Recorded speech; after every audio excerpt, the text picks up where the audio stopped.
Pour sensibiliser les collaborateurs au bon usage du mail, effectivement, nous avons plusieurs moyens. Il y a la diffusion générale avec, par exemple, une conférence qui va traiter du bon usage du mail sur une demi-heure, trois quarts d'heure, par exemple, pour poser les bases du bon usage du mail. Et puis, au fil de l'eau et au quotidien, sur des exemples extrêmement ciblés, parce qu'un collaborateur, justement, aura utilisé un mail à mauvais escient ou aura eu, par exemple, typiquement un retour de flamme ou n'aura pas eu l'effet escompté par rapport au mail qu'il a envoyé.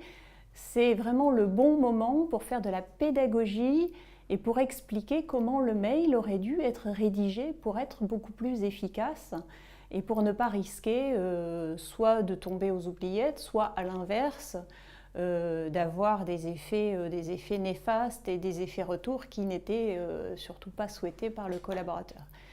À mon sens, c'est un travail au quotidien et plus il est illustré par l'exemple et plus il est pertinent également.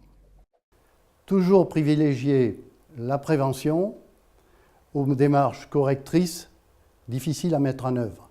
La formation au mail est une formation qui est faite par le manager.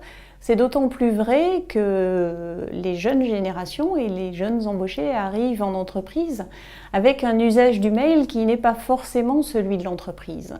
Leur apprendre ce que j'appelle moi les règles du jeu et les règles d'efficacité fait partie effectivement d'une pédagogie qui, lorsqu'elle est menée par les managers, permet de progresser très vite.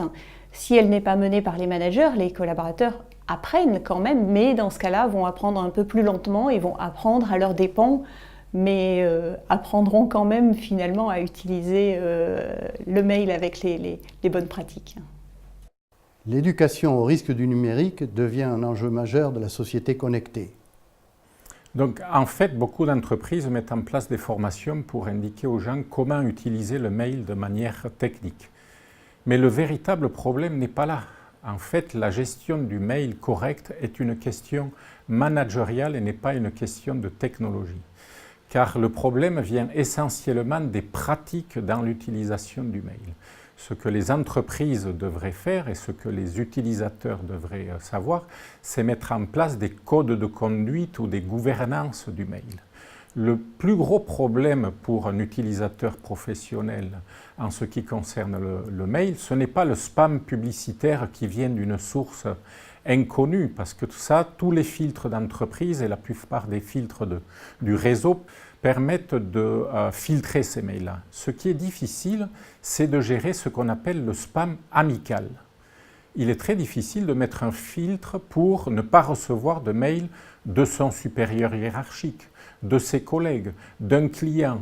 Et lorsque ceux-ci ont des pratiques erronées, en fait, l'utilisateur, celui qui va recevoir des mails, peut être soumis à donc, le spam amical, c'est-à-dire le spam qui vient d'une source connue et que l'on ne peut donc pas filtrer par des règles automatiques.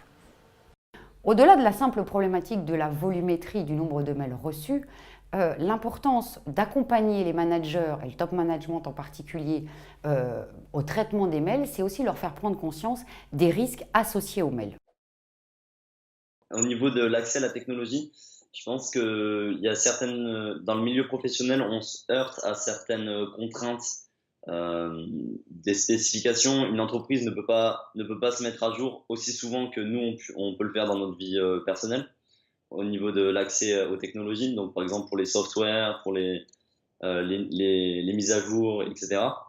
Mais on a peut-être dans les entreprises aussi plus facilement accès à la technologie par le côté d'avoir plus de ressources.